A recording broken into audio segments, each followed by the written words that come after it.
Hello there, we're Group 12 in Dr. Habib Khan's Built Environment Finance class, and today we'll be analysing the University of New South Wales research article, The Relationship Between Sustainability Practices and Financial Performance of Construction Companies.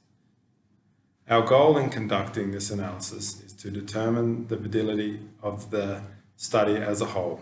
To do this, we will be identifying the various strengths and weaknesses of the article, and we'll also be suggesting in which areas could be explored further moving forward. We hope that our analysis can shed some light on the topic and can confirm or limit the validity of the research paper's conclusions moving forward. The study itself was conducted in an effort to identify a correlation between the disclosure of non-financial reporting and the financial performance of Australian construction companies. Non-financial reporting, in this case, pertains to sustainability efforts such as environmental, social, and governance, also known as ESG activities. The data collected to conduct the study was taken directly from credible secondary sources, including but not limited to academic journals and company websites. No estimating was done regarding financial information of companies. The non-reporting statements used in the study include, but are not limited to, documents related to climate change, environmental management, environmental efficiency, health and safety, human capital, conduct, stakeholder engagement, and governance. After identifying such documents, an empirical study is then held, measuring the extent of sustainability practices on the financial performances of the companies. This is measured through a vast range of financial indicators, which we will explore later on in this analysis. The study sought to support or refute three primary hypotheses that were based on previous studies' findings. The hypotheses are as follows. Number one, public listed construction companies have high levels of non-financial disclosure/reporting. Number two, construction companies which release/publish non-financial reports have better financial performance than those companies which do not. Number three, there is strong positive correlation between the extent of non-financial practices and the financial performance of construction companies. Again, each of these hypotheses are based strictly upon assumptions and previous studies, and the objective of the study was to support or refute the claims using those own evidence.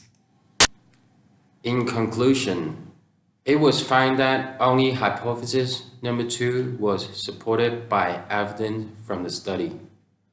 For hypothesis number 1, it was found that non-financial reporting is largely underreported, despite many of the companies promising to make more sustainable efforts moving forward. For hypothesis number 2, it was found that companies who reported non-financial information regularly perform better, on average, than those that don't. However, the difference between the two is not statistically significant enough to support hypothesis number 3.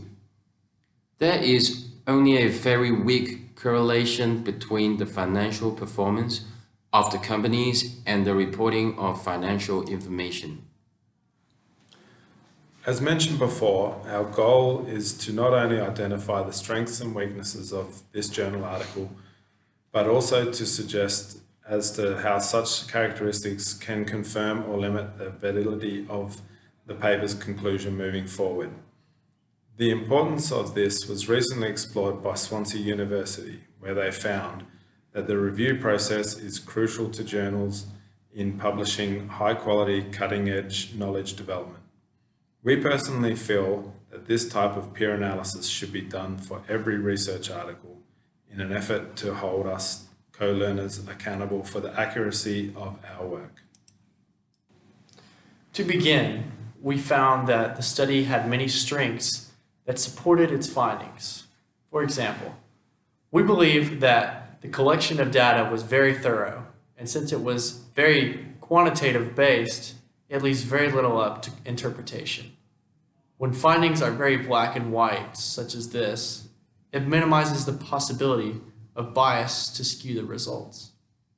We also felt that the ratios and indicators used to measure the performance of the companies was very appropriate.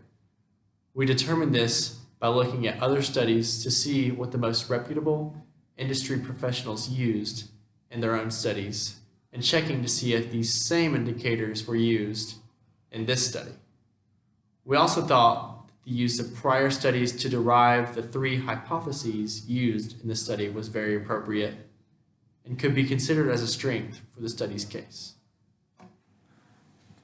Well, there was a variety of strengths in this study. We did also find plenty of weakness that minimized the validity of the study as a whole. To begin, the study only takes into consideration publicly listed companies when taking into consideration that 98.6% of Australians' construction businesses are private with less than 20 employees. There is no way that only studying publicly listed companies is reflective of the industry as a whole.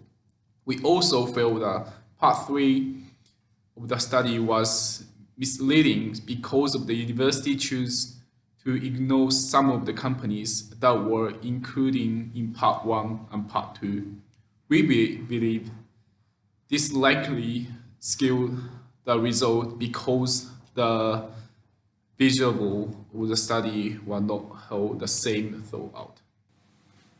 Another one of the weakness we noted was that some of the non-financial information could have been difficult to find and thus not included in the study.